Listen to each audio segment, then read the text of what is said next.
입니다.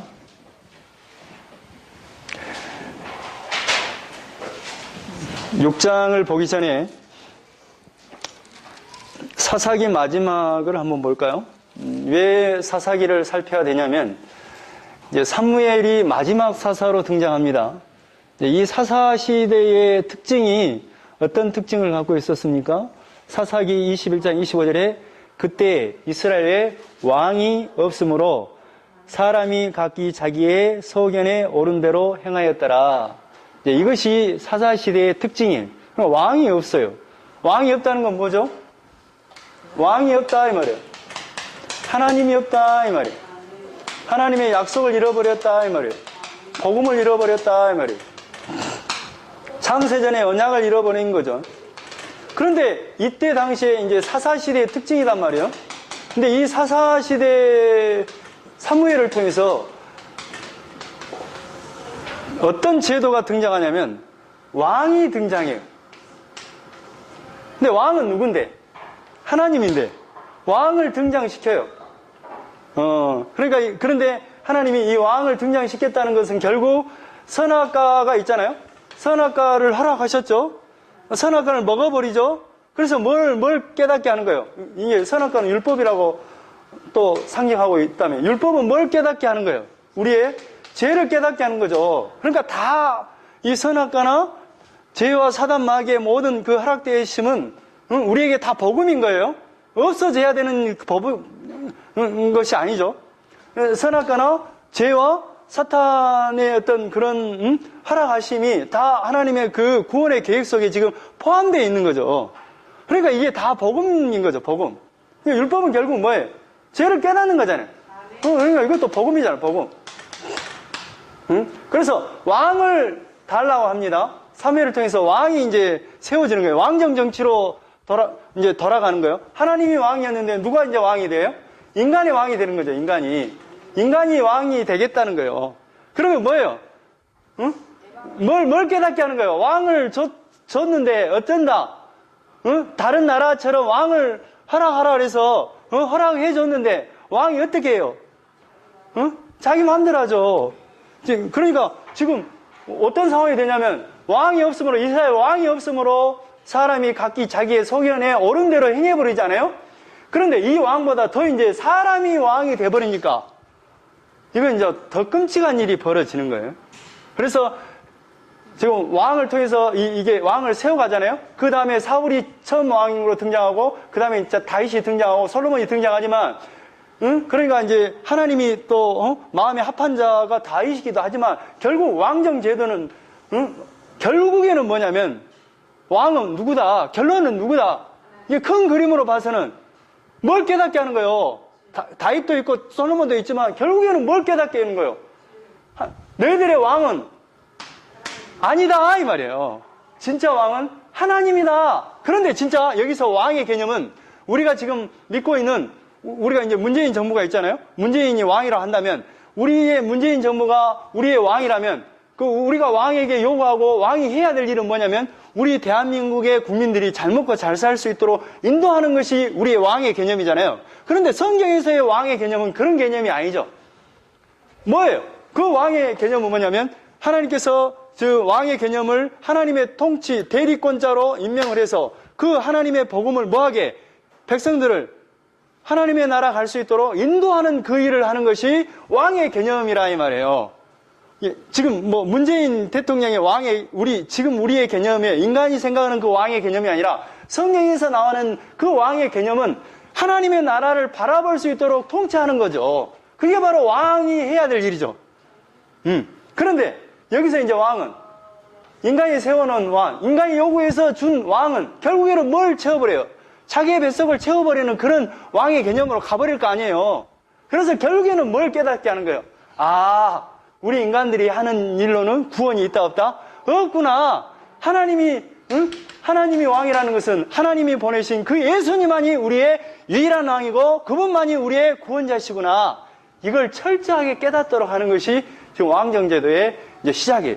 그러니까 지금 현재 사사시대에서 왕정시대로 넘어가는 이 사이의 이야기가 지금 6장부터 이제 6장에서 사울이 세워지기 전까지 이제 내용이 나올 거예요.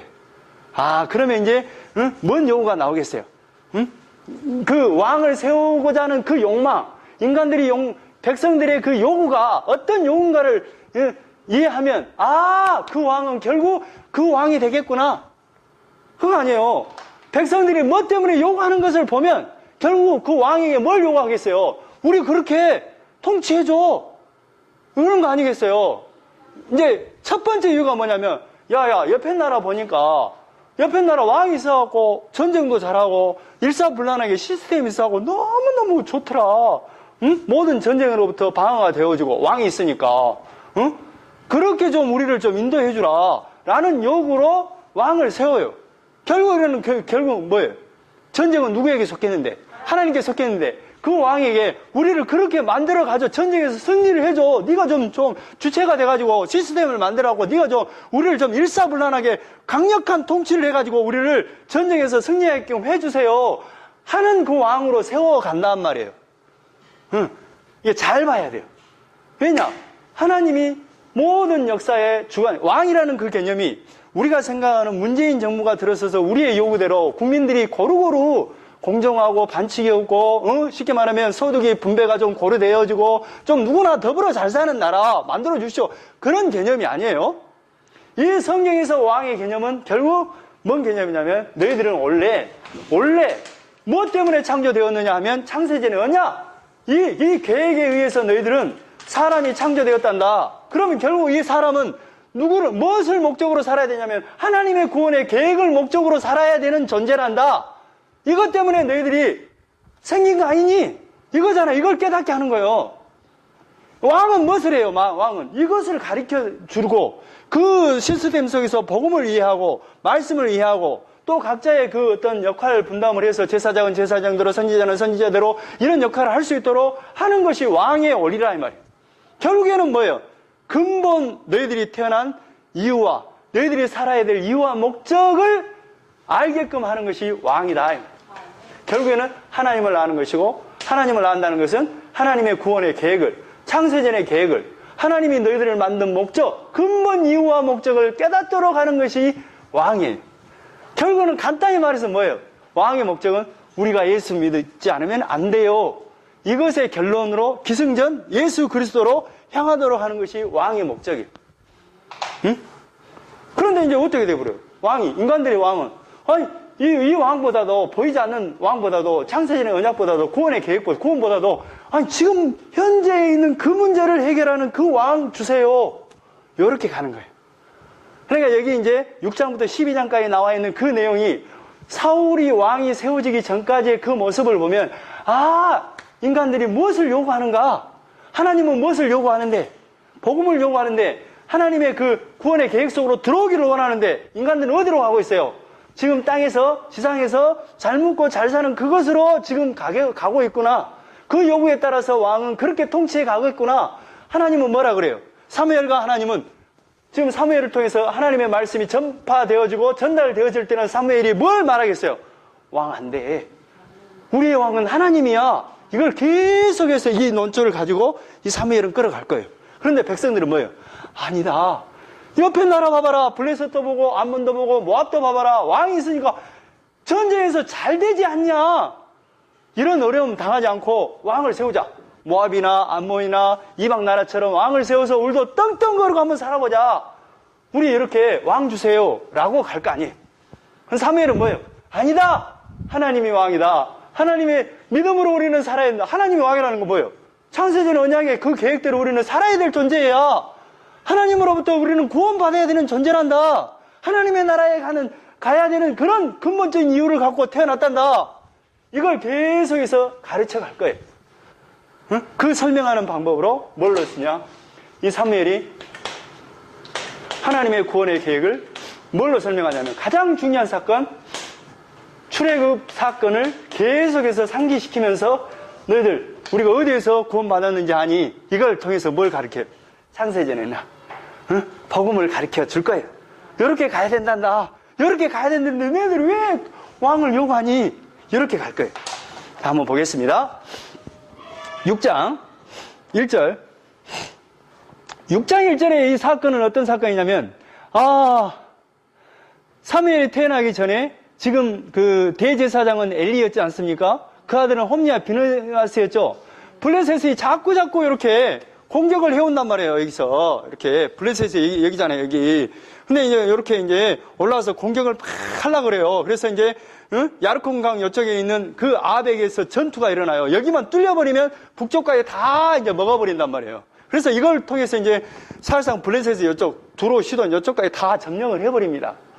그런데 여기서 이제 아벡 전투에서 어떤 사건이 일어나냐면 블레셋이 져버렸잖아요. 그러니까 홈리와 비나스의 아들 엘리의 두 아들 홈리와 비나스가 야야 실로에 있는 언약궤를 갖고 자. 그러면 하나님이 역사했고 다 물리쳐볼 것이다 하고 그 언약궤를 끄집고 와요. 실로에서. 그러니까 여기가 실로잖아요. 여기가 에브라임 지파에 있는 실로에서 여기까지 아베에게 있는 데까지 언약궤를 들고 와요. 그러면 이제 승리할 것이다 라고 들고 와요. 근데 언약궤는 뭐예요? 우리가 뭘로 살아요? 그러니까 여러분, 눈에 보이는 거, 보여지는 것으로 사는 게 아니라 우리는 결국 하나님께서 원하는 게 뭐냐면 창세전의 언약의 계획대로 우리가 살아야 될, 믿음으로 살아야 될 그런 존재라는 거예요. 믿음으로 사는 거예요. 믿음으로. 응? 행위는 결국에는 뭐예요? 여러분이 어렴풋이 하지만은 결국 믿음으로 사는 거구나. 이걸 알겠죠? 그래서 여기서 이제 전투가 일어나서 언약궤를 갖고 와요. 언약궤를 갖고 오니까 전쟁에서 이겼겠죠. 저불어요. 근데 언약궤는 뭘 가리키는데? 너희들은 뭐예요? 전쟁은 하나님께 속해 있고 하나님의 인도 가운데 있고 이 역사는 하나님의 구원의 계획 속에서 움직이고 있다는 것을 가리키기 위해서 지금 성막을 통해서 지금 말하고 있는 것인데 언약궤를 갖고 딱 와요. 블레셋 군대 앞에 딱 세워요. 그러니까 블레셋도 깜짝 놀래요. 오면 저 언약궤가 있다. 저 언약궤를 들고 요단강도 건너고 그랬는데 우리는 다 졌다. 그런데 사실상 블레셋에 이겨버려요. 그러면서 뭔 일이 일어나냐면 언약궤까지 뺏겨버려요. 하나님의 상징인 그 언약궤까지 뺏겨버린다니까? 그래가지고 이제 언약궤가 딱 이제 블레셋으로 들어가니까 처음에 아스도 들어가고 가 들어가고 에글론으로 막 옮겨지는데 어떤 일이 일어나냐면 막 엄청나게 전염병이 팍 일어나는 거야.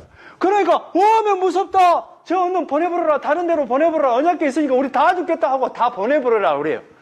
그래요. 결국에는 어디까지 오느냐 하면 이 사람들이 이제 블레셋 사람들이 그 내용이요. 이제 언약궤를 뺏겨버리고 나서 뺏겨버렸는데 그 블레셋 땅에 가니까 어떤 일이 일어나냐면 뭐 엄청난 전염병이 일어나는 거야.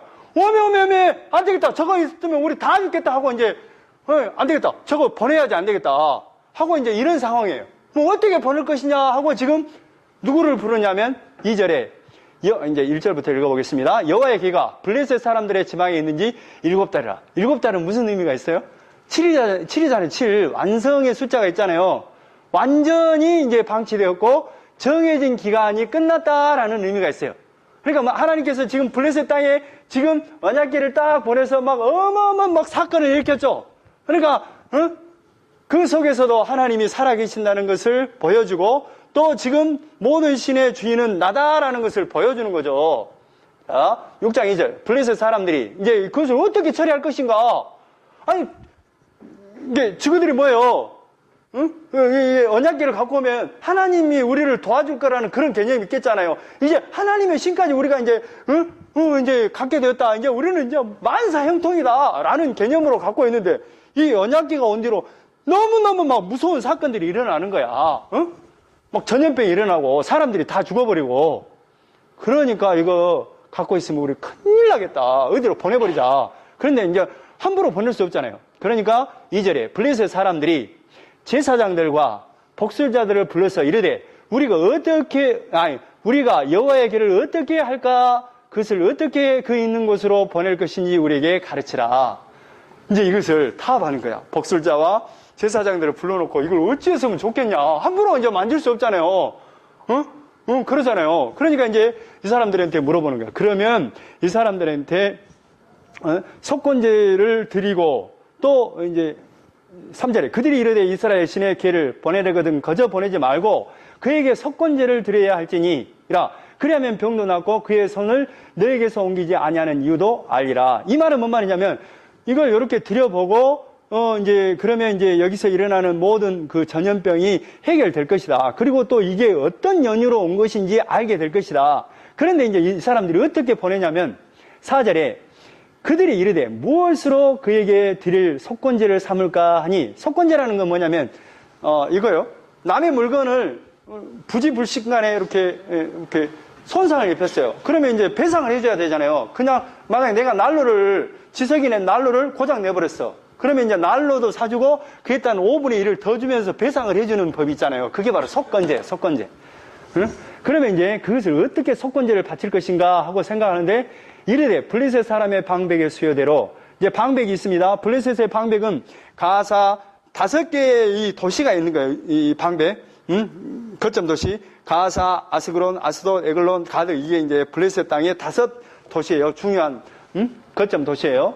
그러니까 그 5 숫자를 뜻해서 수요대로 금독정 5과, 독정. 그러니까 그 독정이 일어났잖아요. 그것으로 이제 속건제를 대신하자. 그리고 금지 5마리. 그러니까 왜 금지를 5마리 했느냐면 이 전염병이 쥐에서 생겼을 거라고 믿었어요. 그러니까 금지 5을 만들어서 보내자. 그러면 이제 어떻게 보낼 것인가 하는데, 이제 7절에 그러므로 새 수레를 하나 만들고, 새 수레를 만들어요. 이게 이런 거예요. 응? 쉽게 말해 이런 거야. 원래는 이렇게 언약궤가 있으면 이렇게 고리를 만들어서 이렇게 짊어지고 가야 돼요. 과학 자손들이, 이게 이 과학 자손들 중에서 이 성물을 담당하는 그 자손들만 이걸 만질 수가 있는 거예요. 메고 다니는 거예요. 수레에 실을 수는 없는 거예요. 그런데 이제 어떻게 이들이 결정을 했느냐면, 이걸 수레를 만들자. 그리고 나서 암소 2마리를 이렇게 해가지고, 암소 2마리를 이렇게 매서 이렇게 보내자. 그런데 이 암소 2마리는 어떤 소냐 하면 새끼가 있는 암소를 보내자. 그러면 이게 도대체 왜 이렇게 보내느냐면, 도대체 이 전염병이 언약궤가 와서 이렇게 전염병이 생긴 건지 아니면 그냥 어떻게 생기게 돼서 우연히 생긴 건지 한번 보자 하고, 이제 이 암소 2마리, 새끼가 있는 암소 2마리. 그러면 이제 새끼가 있잖아요. 새끼를 떨어놓으면 이들이 새끼를 향해서 가겠어요? 아니면 자기들이 지시한 그쪽으로 가겠어요? 새끼를 향해서 가겠죠. 그러니까 이제 그들이 방책을 낸 거예요. 이들이 진짜로 자기들이 그 이스라엘 땅에 이제 베세메스로 보내거든요. 제사장이 있는 그 땅으로 보낼 때 이들이 그냥 우리가 원하는 그 제사장이 있는 그 땅으로 가면, 이 모든 역사가 하나님이 하셨구나. 우리가 이해할 것이고, 만약에 이 소가 자기들이 원하는 베세메스로 가지 않고 새끼에게로 가면, 이것은 우연히 일어났구나. 그러니까 하나님 무수할 거였구나.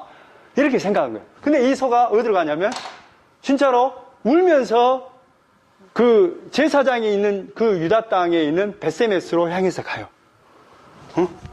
그러니까 이제 뭐라고 하냐. 16절에 블레셋 5 방백이 이것을 보고 그날에 에그론으로 돌아갔더라. 이 모든 것이 하나님이 역사했구나. 그래서 이제 이것을 이 암소 2마리를 잡고 이거 나무를 해가지고 하나님 앞에 드립니다. 그런데 이제 무슨 사건이 일어나냐면 19절에 베세메스 사람들이, 이 베세메스는 제사장들이 사사기 그 마지막에 보면 레이지파가 어떻게 돼버립니까? 레이첩을 구하고 막 흩어져 사는 그 모습을 보였죠. 그 말은 뭔 말이냐면, 이스라엘에 왕이 없으므로 사람이 자기의 소견에 오른 대로, 쉽게 말하면 제사 레이지파들에게 분배된 땅이었고, 그 하나님으로부터 나오는 그 소산물을 먹고 살아야 되는데 백성들이 그 11조나 이런 걸 바치지 못하는 거예요.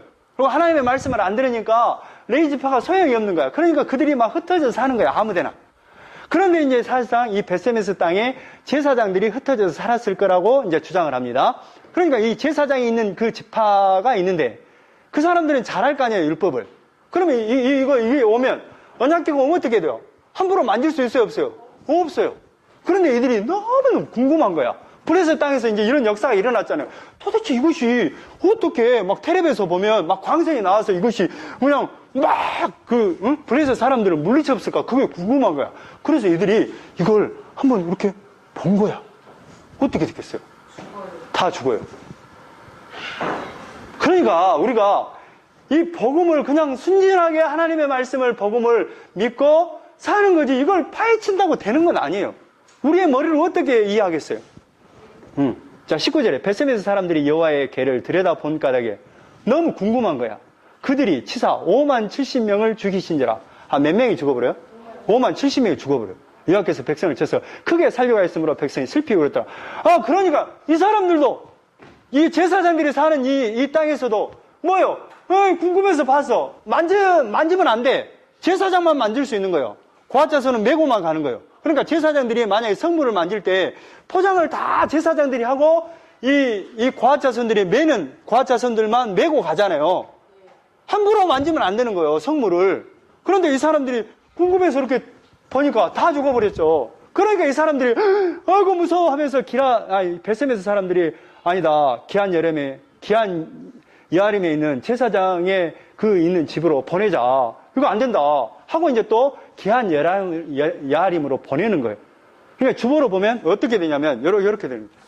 그 이제 주보에 잘 안 나왔는데 아무리 복사를 그렇게 한다고 했는데 잘 안 돼요. 여기서 이제 에그론에서 베세메스로 가죠. 베세메스 어디로 가요? 기한 여아림으로 가요. 기한 여아림은 유다 땅이에요. 그러니까 지금 벗기는 어디를 향해서 가고 있는 거야? 유다 지방. 예수님이 날 그곳을 향해서 가고 있는 거예요. 응? 자, 7장 1절. 기한 여아림 사람들이 와서 여호와의 궤를 옮겨 산에 사는 아비나답의 집에 들여놓고, 이제 이 아비나답은 레이지파 소속이면서 제사장의 집안으로 볼 수 있습니다. 그래 이제 집안에다 들여놨단 말이에요. 그의 아들 엘리아사를 거룩하게 구별하여 여호와의 궤를 지키게 하였더라. 걔가 기한 여아림에 들어간 날부터 20년 동안 오래 있는지라 이스라엘 온 족속이 여호와를 사모하니라. 그러니까 지금 블레셋 간의 전투를 통해서 어떻게 되어버렸냐면, 원래 성막은 어디에 지어졌어요? 응? 에브라임 지파 땅인 실로에가 성막이 있었잖아요, 성막이. 근데 사실상 블레셋 전투로 인해서 이 실로가 다 불타서 없어져 버립니다. 그러니까 이제 이게 이 언약궤나 성막이 어디로 이제 갈지 모르고 그냥 여기에서 지금 아비나답의 집에서 다윗이 이제 성전으로 옮겨질 때, 솔로몬이 이제 성전으로 옮겨질 때, 다윗이 옮길 때까지 여가 있는 거예요. 응? 그러니까 이 백성들의 마음이 어쩌겠어요? 실로에서 날마다 제사를 드리고 그랬는데 실로에 드릴 그 성전이 없어 버리니까 그 마음이 안타깝고 이렇게 하나님 앞에 이렇게 부르짖음이 있었다, 그 말입니다. 2절에 3절 사무엘이 딱 등장해요. 지금 어때요? 이 상황이 사사시대니까 왕이 없으므로 자기 마음대로 행동하고 엘리의 대제사장의 그 가문은 어때요? 엉망진창이고 이런 상황이잖아요. 그러면서 짠 하고 등장시킨 그 사사가 누구예요? 사무엘이다, 이 말이에요. 그러니까 사무엘의 역할은 뭐예요? 말씀을 잃어버린 그 백성들에게 말씀을 가리키는 일을 하겠죠. 자, 3절 사무엘이 이스라엘 온 족속에 말하 이르되 만일 너희가 전심으로 여호와께 돌아오려거든 이방신들과 아스다롯을 너희 중에서 제거하고. 그러니까 지금 상황 속에서는 어때요? 이방신인 바알과 아스다롯을 섬기면서 이렇게 하나님을 떠나서 풍요를 이렇게 요구하는 그런 형태로 지금 살고 있는 거죠. 그래서 너희들 이방신들과 아스타롯을 너희 중에서 제거하고 너희 마음을 여호와께로 향하여 그만을 섬겨라. 그리하면 너희를 블레셋 사람의 손에서 건져내시리라. 이렇게 이제 말씀을 사무엘을 통해서 막 가르친다, 이 말이에요. 5절에 사무엘이 이르되 온 이스라엘은 미스바로 모이라. 내가 너희를 위하여 여호와께 기도하리라. 그러면서 이제 그들이 미스바에 모여. 미스바는 이제 그 뜻 자체가 망대라는 뜻을 갖고 있어요. 여기에서 이제 사실상 사무엘이 그 이스라엘 백성들을 모아놓고 그냥 너희들 하나님만 섬겨야 된다, 안 된다 하는 말을 이제 강력하게 막 선포하고 그랬겠죠. 그러니까 백성들의 마음이 이제 뜨거워졌겠죠. 그들이 미스바에 모여 물을 길어 여호와 앞에 붓고, 이 물을 길어 붓는다는 것은 뭐냐면 내 마음을 막 하나님 앞에 쏟아내고 회개한다는 어떤 그런 의미가 있어요. 그리고 그날 종일 금식하고, 금식을 한다는 건 뭐예요? 저는 안 돼요, 하나님의 은혜가 아니면 안 됩니다 하는 의미가 있어요, 금식이. 거기에서 이르되 우리가 여호와께 범죄하였나이다 하니라. 사무엘이 미스바에서 이스라엘 자손을 다스리니라. 그러니까 이제 사무엘이 다스린다는 말은 뭔 말이냐면 하나님의 말씀을 가르치고 이렇게 말씀대로 살도록 했다, 이 말이에요.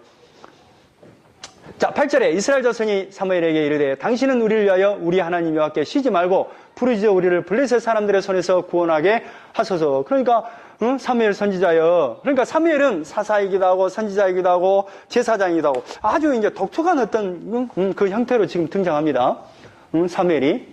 그래서 사무엘이 젖먹는 어린 양 하나를 가져다가 온전한 번제를 여호와께 드리고, 그러니까 이 어린 양을 갖다가 번제를 드린다는 뭐예요? 하나님의 은혜가 아니면 안 돼요. 우리는 정말로 하나님의 은혜로 하나님의 은혜를 위해서 태어난 존재예요 라는 의미가 있어요. 응? 번제를 드린다는 것은. 응? 그런데 그때 이제 막 미스바에서 이제 부흥 운동이 일어나니까, 블레셋에 보니까, 이것들이 꾸물꾸물 또 살아나네? 밟아버렸는데, 그러니까 이제 블레셋에서 또 공격을 하러 온 거예요. 사무엘이 번제를 드릴 때 블레셋 사람이 이스라엘과 싸우려고 가까이 오매 그날에 여호와께서 블레셋 사람에게 큰 우레를 바라요. 큰 우레를 바란다는 건 뭐냐면, 고대 시대에 어떤 그 우레라는 의미는 뭐냐면 어떤 신에 대한 진노예요. 그러니까 우레를 바라서, 그러니까 그 기도하고 막 하나님의 말씀을 듣고 하나님을 의지하게 할 때 지금 블레셋의 공격으로부터 뭐예요? 하나님이 이렇게 지켜주고 있어요. 결국 창세전의 언약대로 예수님을 앞으로 보내서 예수님을 십자가에서 죽게 하셔서 여러분을 구원할 거예요 라는 그 상징적인 의미가 있어요. 큰 우레를 바라여 그들을 어지럽게 하시니 그들이 이스라엘 앞에 패한지라. 그래서 이제 거기서 돌을 쌓고 거기다가 이름하여 12절에 사무엘이 돌을 취하여 도란을 딱 놔요. 미스바에 센사에 세웠어요. 여호와께서 여기까지 우리를 도우셨다 하고 그 이름을 에벤에셀이라 하니라. 에벤에셀이 뭐냐면 뜻이 도움의 돌이다 이 말이에요.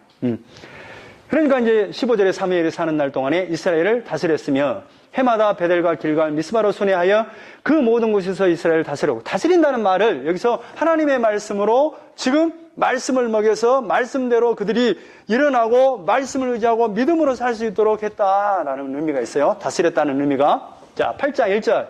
사무엘이 늙었어요. 그의 아들들을 이스라엘 사사로 삼으니, 그의 아들들이 둘이 있었습니다. 사사로 삼으려고 했어요.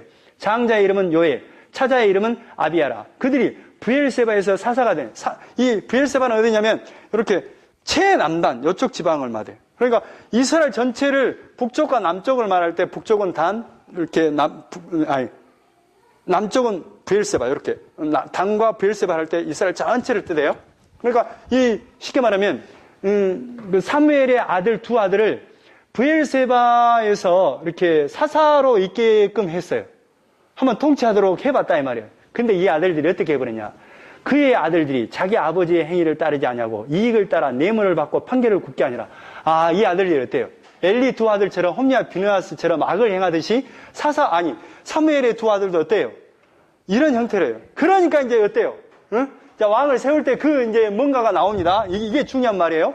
이스라엘 모든 장로가 모여 남아에 있는 사무엘에게 나아가, 그러니까 모든 장로가 나가서 이제 사무엘은 늙어서 이제 죽어가고 있고 그 뒤를 위해서 두 아들이 잘 바톤을 이어받았으면 좋은데 그들이 이제 뇌물을 받고 판결을 웃게 하고 지금 마음대로 해본다 이 말이에요. 이익을 따라서. 그러니까 이스라엘 모든 장로들이 이제 사무엘 앞에 딱 나와요. 이 말이 너무너무 중요한 말이에요. 그에게 이르되, 이제 그들이 이제 백성들의 마음입니다. 왕을 요구할 때 그들의 마음이 어떤가를 보세요. 그에게 이르되, 보소서 당신은 늙고 당신의 아들들은 당신의 행위를 따르지 아니하니 모든 나라와 같이 우리에게 왕을 세워 우리를 다스리게 하소서. 왕을 요구하는 이유가 뭐예요? 이방 나라들처럼, 모든 나라들처럼 그 왕을 세워서 우리를 좀 지키게 해주세요 한 거예요. 그러니까 사무엘의 반응은 뭐겠어요? 아니, 왕은 누군데? 하나님인데, 그 복음을 갖고 그 말씀을 가르치는 사람은 누군데? 사무엘인데, 사무엘에게 그 요구를 하니까 사무엘은 뭐라고 반응하겠어요? 하나님이 요구하는 게 뭐냐를 지금 사무엘을 통해서 나타날 거 아니에요. 예스 하겠어요? 노 하겠어요? 또 하겠죠. 그러니까 하나님의 뜻은 뭐예요? 왕을 세우기를 원해요? 안 세우기를 원해요? 여기에 답변에 따라 나타나겠죠. 6절에 우리에게 왕을 주어 우리를 다스리게 하라 했을 때 사무엘이 그것을 기뻐하지 아니하여 여호와께 기도하며. 사무엘은 기뻐했어요? 안 기뻐했어요? 왜 안 기뻐했어요? 아니, 하나님이 왕이신데, 그 말은 하나님께서 지금 이스라엘 백성을 애굽에서 출애굽을 시키고 홍해를 건너서 광야 40년 동안 하나님의 은혜 가운데 지켜주셨다가 약속의 땅 가나안 땅으로 오게 하신 그 하나님이 우리를 앞으로도 인도하실 건데, 지금 뭐예요? 왕을 달라고 하는 거예요. 그래서 기도해요. 하나님, 이게 어찌 되렵니까? 백성들이 왕을 달라 하네요. 하나님이 왕이신데. 그러니까 7절에 여호와께서 사무엘에게 이르시되, 하나님이 딱 등장해요. 백성이 내게 한 말을 다 들으라. 이는 백성이 한 말을 잘 들어봐라. 그것이 어떤 의미인가? 이는 그들이 너를 버림이 아니요 나를 버려 자기들의 왕이 되지 못하게 함이니라. 뭐예요?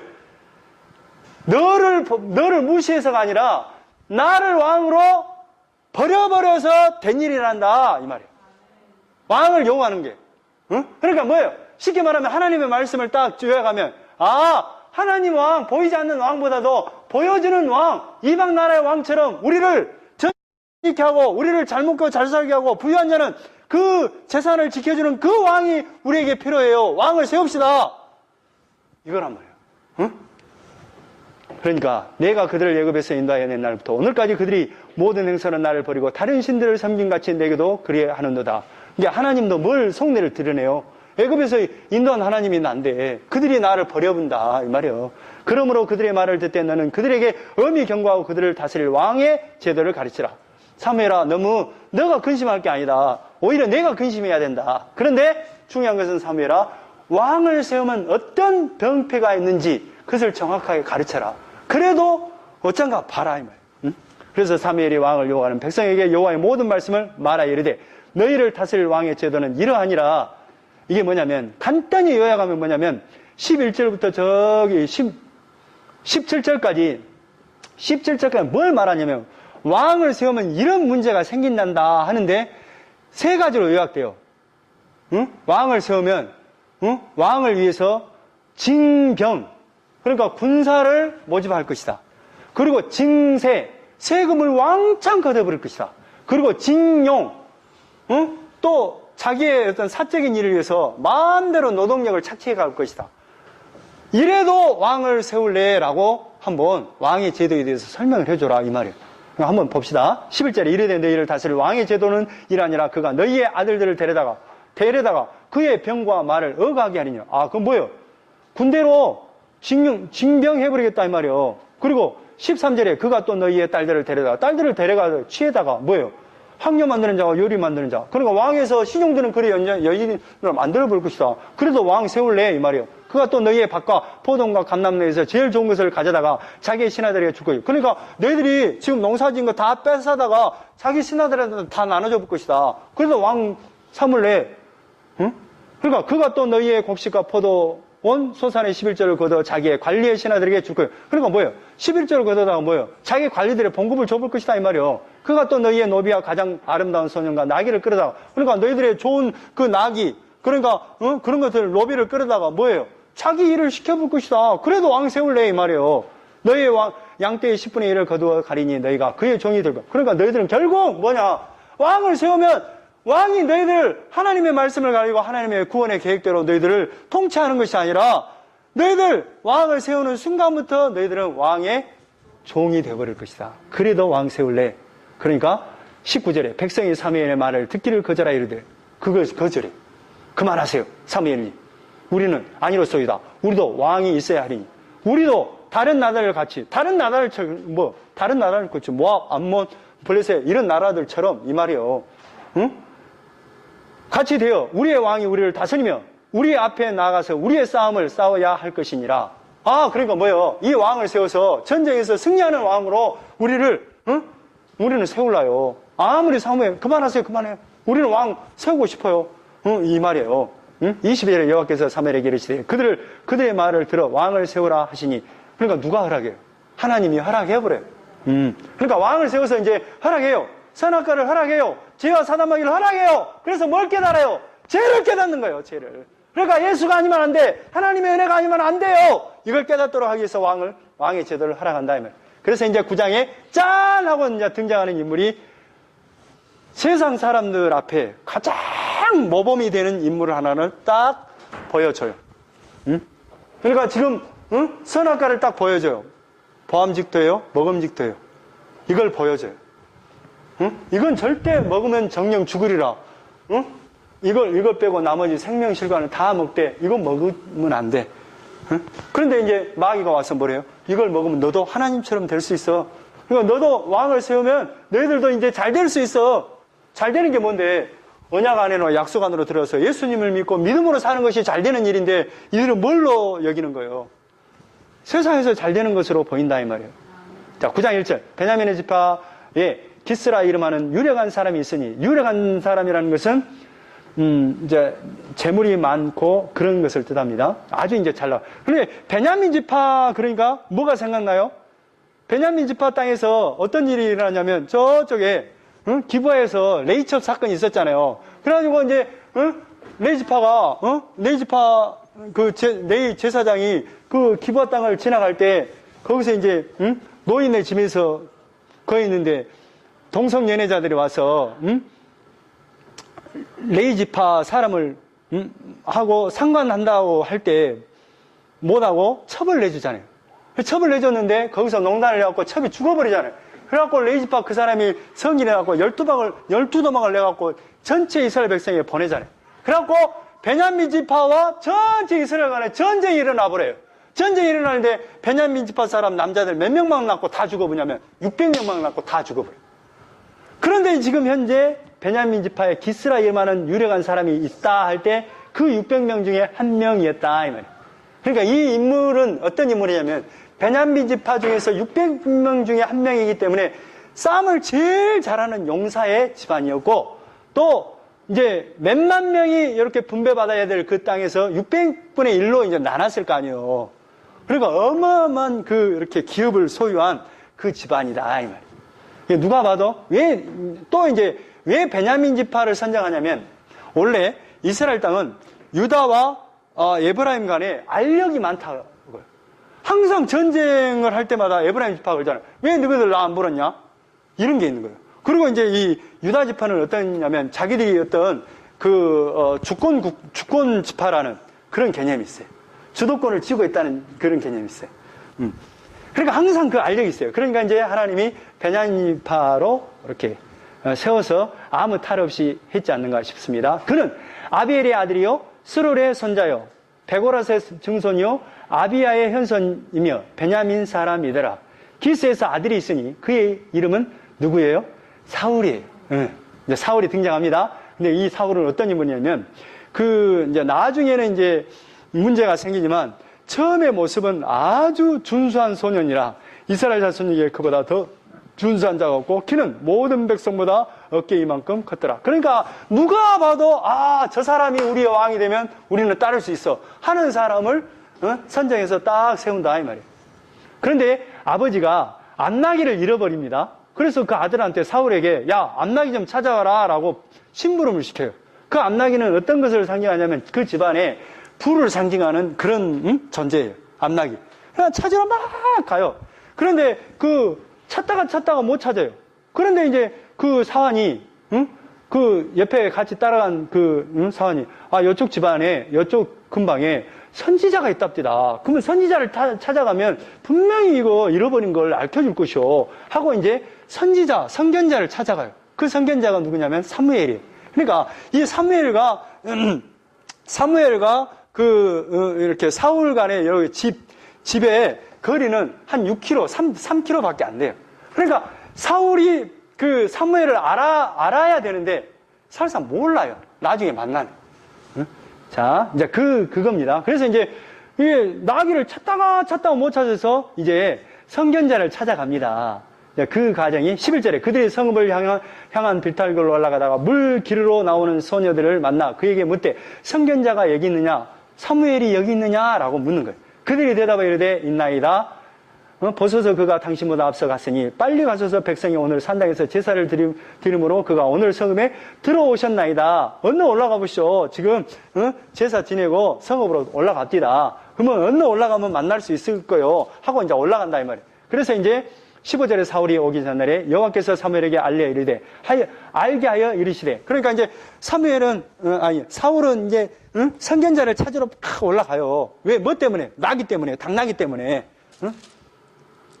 암나기 때문에 이렇게 올라간다 이 말이에요. 그런데 오기 전에 사무엘에게 먼저 하나님이 임해서 뭔가를 말씀합니다. 그 말씀이 뭐냐? 16절에 내일 이맘때에 내가 베냐민 땅에서 한 사람을 내게로 보내리니 너는 그에게 기름을 부어 내 백성 이스라엘의 지도자로 삼으라.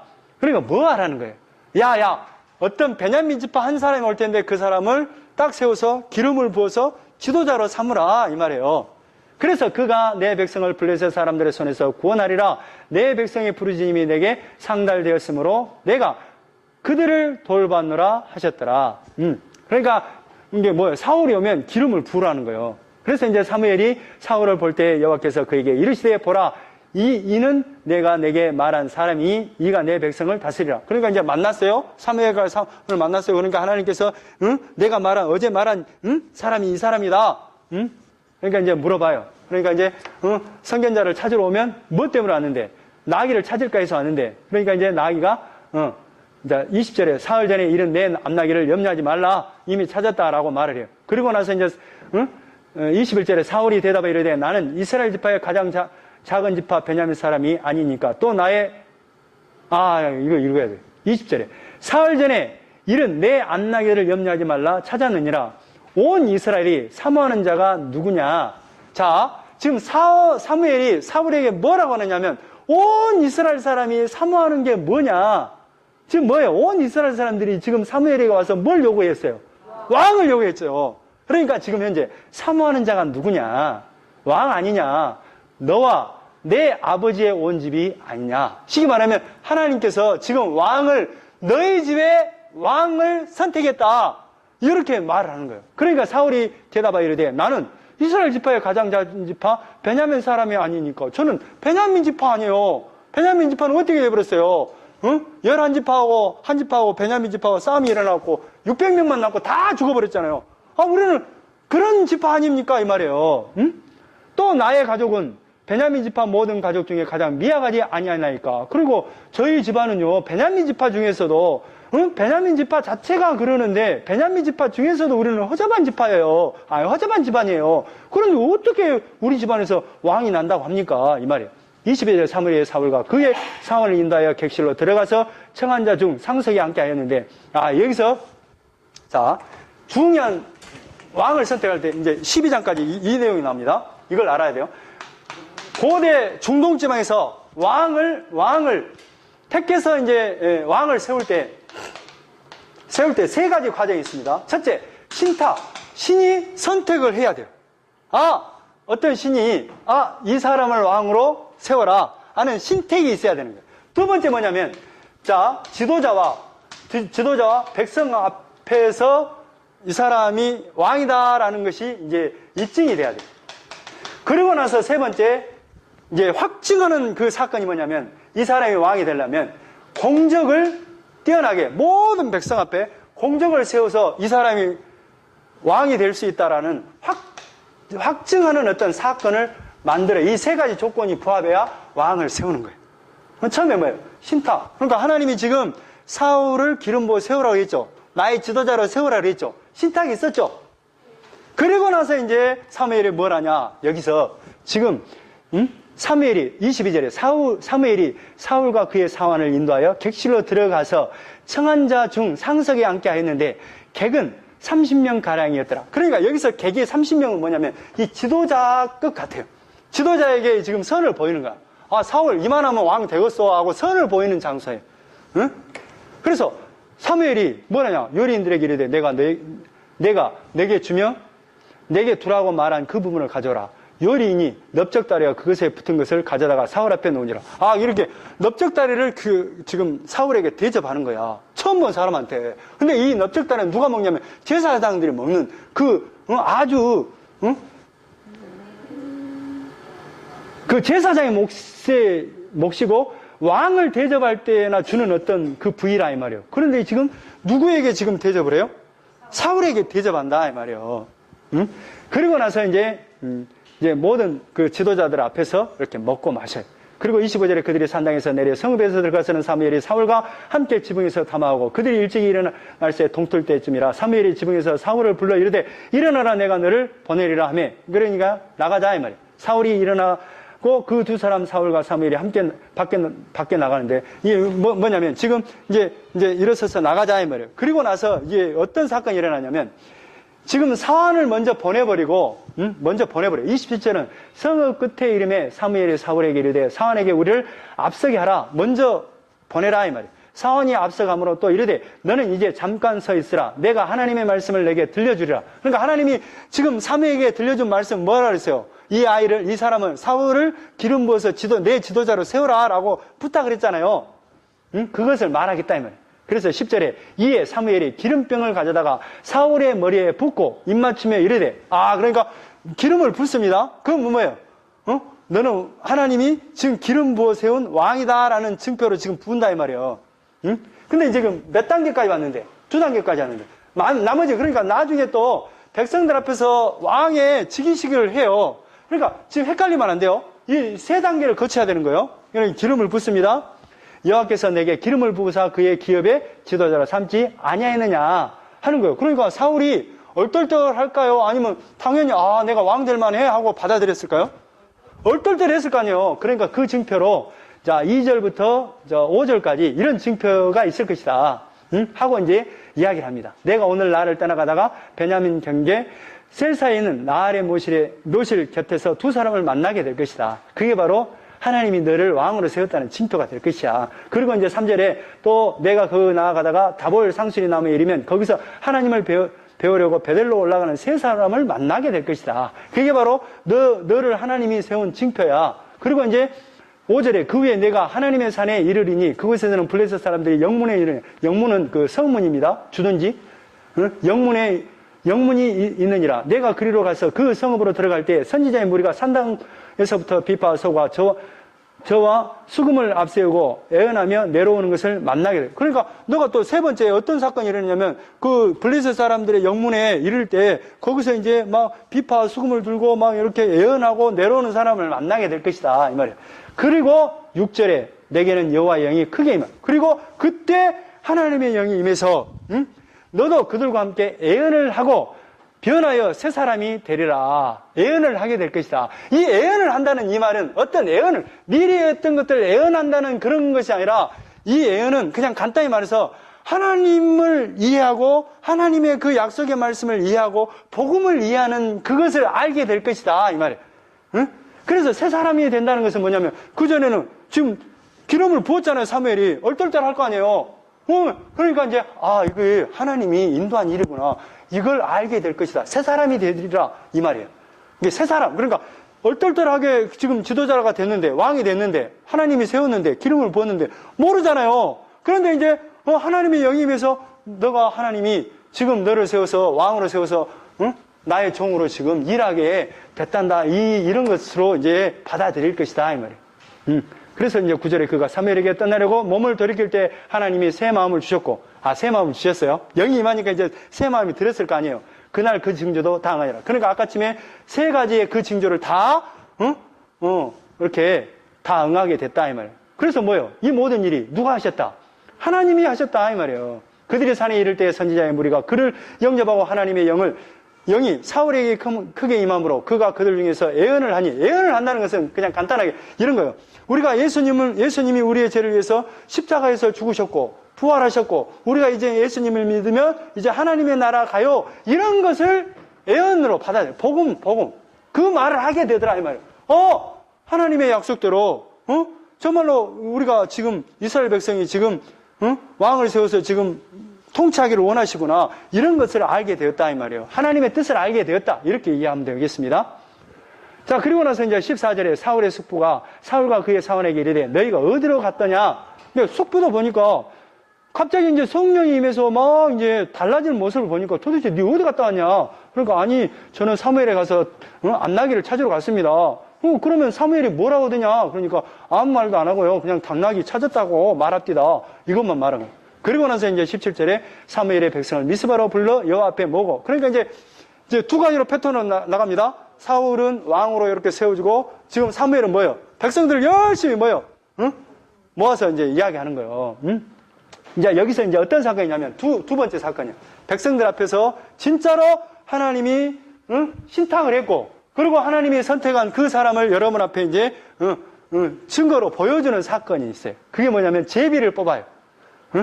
제비를 뽑아서 하나님이 이 사람을 세웠다라는 증거를 보여줘요. 자, 20절에 사무엘이 이에 이스라엘 모든 지파를 가까이 오게 하였더니 베냐민 지파를 뽑혔고 모든 지파 1000명을 이렇게 19절 한번 볼까요? 너희는 너희를 모든 재난과 고통 중에서 친히 구원하여 내신 너희 하나님을 오늘 버리고 이르기를 우리 위에 왕을 세우라 하는도다. 그런즉 이제 너희의 지파대로 1000명씩 여호와 앞에 나오라. 그러니까 각 지파대로 몇 명씩 1000명씩 나오라 이 말이에요. 그래서 뭐 하려고? 하나님이 선택했고 또 지도자 앞에서 백성 앞에서 하나님이 세웠네. 이걸 이제 지금 확증하는 사건이에요. 베냐민 지파를 그들의 가족들을 가까이 그러니까 지파별로 딱 뽑았는데 누구 지파가 뽑혔어요? 베냐민 지파 뽑혔어요. 베냐민 지파 중에서 21절에 그들의 가족별로 가까이 오게 하였더니 마디의 가족이 뽑혔어요. 마디의 가족이 딱 뽑혔어요. 또 거기서 이제 그 중에서 기스의 아들 사울이 딱 뽑혔어요. 그를 찾아도 찾지 못한지라. 그러니까 이 사울이 굉장히 소심한 사람 같아요. 그러므로 그들이 또 근데 사울이 뽑혔는데 사울을 찾아도 없는 거야. 도대체 어디 있는 거야? 그러므로 그들이 또 여호와께 묻되 그 사람이 여기 왔나이까? 여호와께서 대답하시되 그가 진보다리들 사이에 숨었느니라. 그러니까 너무 부끄럽고 진보다리에 이렇게 숨어 있는 거야. 그래서 이렇게 사무엘이 이렇게 우리의 왕으로 하나님이 신탁하셨다. 이걸 이제 보여주는 사건이에요. 그래서 이제 26절에 사울도 기브아 자기 집으로 갈 때 이제 따르는 무리가 있습니다. 근데 또 27절에 어떤 불량배는 이르되 이 사람이 어떻게 우리를 구원하겠냐? 어떻게 저 사람이 왕이야? 하는 사람도 있더라 이 말이에요. 자, 그리고 나서 이제 세 번째 공적을 쌓는 일이에요. 이 사건이 이제 11장 사건이에요. 지금 뭐냐면 뭐 헷갈리는데 지금 왕을 요구했어요. 그러면서 이제 하나님이 선택했어요. 그리고 지도자와 백성들 앞에서 지금 뭔가 입증하는 사건을 보여줘요. 그러고 나서 이제 공적을 쌓아서 이제 완벽하게 확증하는 사건으로 이제 간단 말이에요. 이 11장이 이제 확증하는 사건이에요. 그 확증하는 사건이 뭐냐?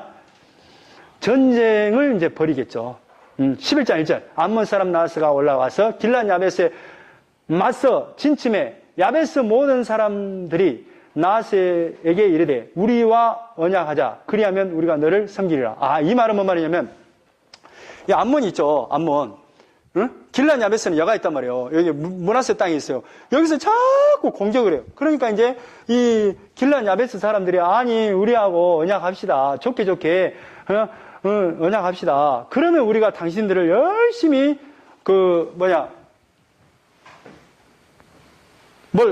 뭐라 그래요?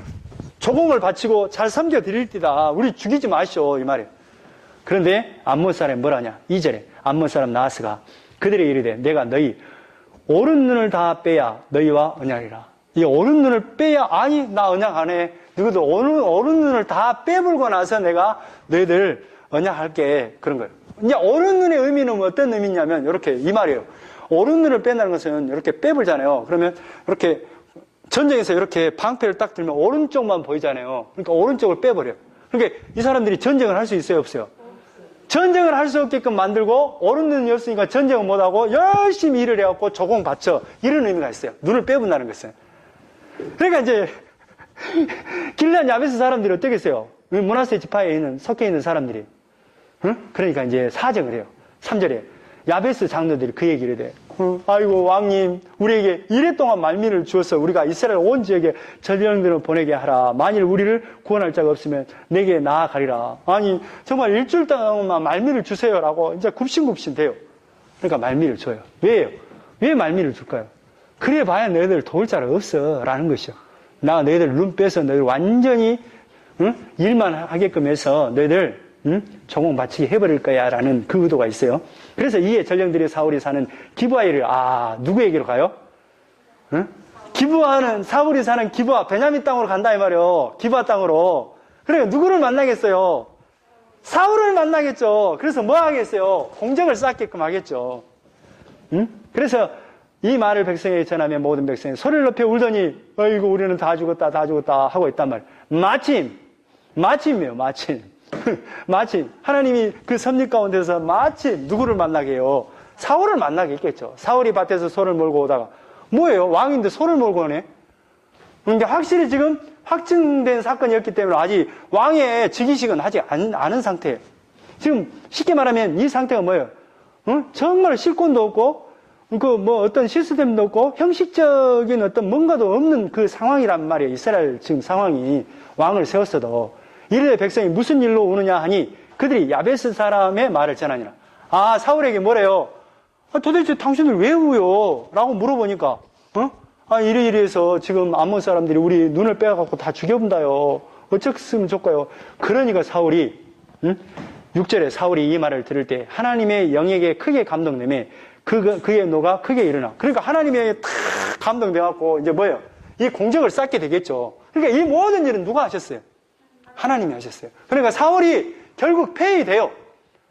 하나님을 떠나버리는 그 계기를 통해서 사울이 폐위되지만, 다윗을 세우지만, 결국 하나님의 섭리 가운데 지금 왕을 세워간다 이 말이에요. 결국 뭐예요? 하나님만이 왕이에요.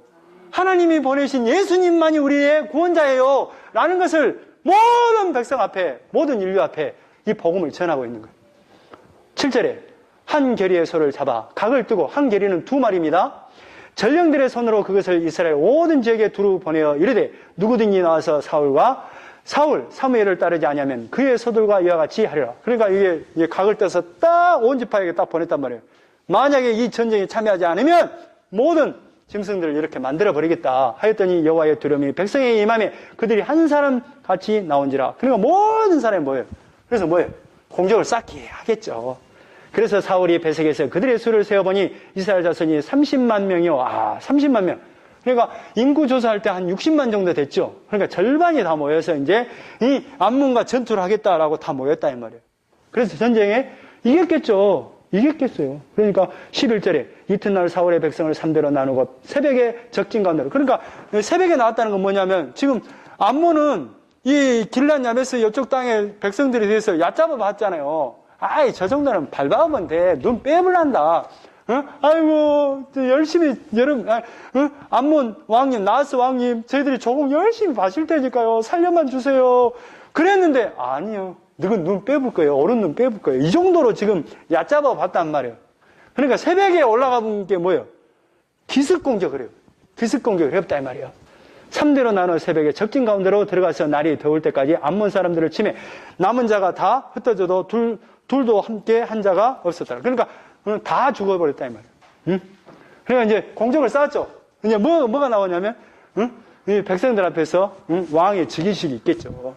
그 즉위식의 내용이 12절부터 15절까지 있어요. 백성이 사무엘에게 이르되 사울이 어찌 우리를 다스리겠느냐 한 자가 누구니까 그들을 끌어내서서 우리가 죽이겠나이다. 아까쯤에 이런 자가 있었죠.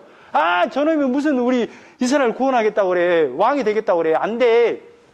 그 사람 끌어내서 죽입시다. 그러니까 사울이 이르되 이날에는 사람을 죽이지 못하리니 여호와께서 오늘 이스라엘 중에 구원을 베푸셨습니다. 하나님이 원하시는 것은 하나 되고 화목하는 것이다. 안 된다. 그러니까 사울은 굉장히 천성이 좋은 사람이에요. 이렇게 딱 보면 좋습니다. 좋은 사람이에요. 사무엘이 백성에게 이르되 오늘 우리가 길갈로 가서 나라를 새롭게 하자. 길갈의 의미는 뭐예요? 옛날에 길갈의 뜻이 뭐였죠? 길갈. 애굽의 수치가 다 굴러갔다라는 뜻이 있어요. 거기 가서 새롭게 하자 이 말이에요. 그 새롭게 하자는 것은 나라를 정말로 하나님을 왕으로 대접하는 그 나라를 만들자 이 말이에요. 모든 백성이 길갈로 가서 거기서 여호와 앞에서 사울을 왕으로 삼고 길갈에서 여호와 앞에 화목제를 드리고 사울과 이스라엘 모든 사람이 거기서 크게 기뻐하니라. 그러니까 다 기뻐해요. 사울을 왕으로 세우니까. 근데 누구만이 기뻐하지 않겠어요? 사무엘이에요. 그래서 12장에 어떤 내용이 나오냐? 사무엘이 서운해요. 야야, 내가 너희들 얼마나 했는데 내가 너희들 꼭 내가 정말로 너희들한테 이 말이에요. 자, 3절에 보면 내가 여기 있나니 여호와가 그의 기름 부음을 받은 자 앞에서 내게 대하여 증언하라. 내가 누구의 소를 빼앗은 내가 너희들은 소를 뺏은 적 있냐? 누구의 나귀를 빼앗은 적 있냐? 누구를 속였느냐? 누구를 압제했느냐? 내 눈을 흐리게 하는 뇌물을 누구의 손에서 받았느냐? 그리야 했으면 내가 그것을 너에게 갚으리라. 내가 너희들한테 잘못한 게 뭐 있냐? 그런데도 정말로 너희들이 왕을 요구해야 이 말이에요. 그 말을 그 말을 어렵게 막 합니다. 그래서 사무엘이 6절에 보면 사무엘이 백성이 이르되 모세와 아론을 세우시며 너희 조상들을 애굽 땅에서 인도하여 내신 이는 여호와이시니라. 하나님께서 우리를 인도하시 않느냐? 하나님이 우리의 왕이 아니냐? 근데 너희들이 왕을 요구해야. 그러니까 11절에 보면 여호와께서 여룻바알, 기드온이에요. 베단, 저기 두보라 때 나오는 그 밑에 보면 바락, 입다, 나 사무엘을 보내사 너희 사방 원수의 손에서 건져내사 너희에게 안전하게 살게 하셨지 않느냐? 누가? 하나님이 하셨지 않느냐? 계속 이 말을 해요. 그러면서 이제 13절에 이제 너희가 구하나 너희가 택한 왕을 보라. 여호와께서 너희 위에 왕을 세우셨느니라. 너희가 만일 여호와를 경외하여 경외하여 그를 섬기며 그의 목소리를 듣고 여호와의 명령을 거역하지 아니하며 또 너희와 너희를 다스리는 왕이 너희 하나님 여호와를 따르면 좋겠지만은 그러니까 원래 왕을 세울 때는 뭐냐면 여자를 많이 두면 안 된다, 말을 많이 두면 안 된다, 금은 보화를 많이 두면 안 된다. 그리고 나서 마지막에 이 왕은 반드시 하나님의 말씀을, 율법책을 등사해서 그 말씀을 가까이 듣고 하나님의 말씀대로 통치해야 된다. 이게 지금 율법이에요, 법칙이에요. 응? 그런데 이게 그거예요. 그 패단을 이야기하는 거예요. 너희가 만일 여호와의 목소리를 듣지 아니하고 여호와의 명령을 거역하면 여호와의 손이 너희의 조상들을 치신 것 같이 너희를 가만 놔두지 않을 것이다. 너희는 이제 가만히 있어서 여호와께서 너희 목전에서 행하시는 일을 반드시 보게 될 것이다. 그러면서 이제 하나님이 뭔가 우리가 비를 탁 내리면서 진짜 하나님의 말, 이 사무엘의 말을 확증하는 그 내용이에요. 그러니까 하나님의 말씀인 것을 사무엘을 통해서 지금 말하고 있다는 것을 보여줘요. 그래서 20절에 사무엘이 백성에 이르되 두려워하지 말라. 너희가 과연 모든 악을 행하였으나 여호와를 따르는 데에서 돌아서지 말고 오직 너희의 마음을 다해 여호와를 섬기라. 그리고 이제 마지막 25절에 만일 너희가 여전히 악을 행하면 너희와 너희 왕이 다 멸망하리라. 무슨 악을 행하면? 하나님을 떠나면 망한다, 심판이다. 이걸로 딱 끝이 난단 말이에요. 그래서 이제 뭐예요? 그 다음에 이제 13장부터는 이제 사울이 왕이 돼갖고 이제 막 왕으로서 사는 모습을 보여줘요. 근데 왕으로서 사는 모습을 보여주는데 정말로 왕 잘 세웠다. 하나님 보실 때 잘 세웠다 하는 모습이겠어요? 아니면 실망된 모습을 보여주겠어요? 실망된 모습을 보여줘요. 그러니까 왕은 진짜 누구다? 하나님이다. 하나님이 보내신 예수 그리스도만이 우리의 왕이다. 라는 것으로 이야기를 계속 이어갈 거예요. 여기까지 하겠습니다. 기도하겠습니다. 하나님 고맙습니다.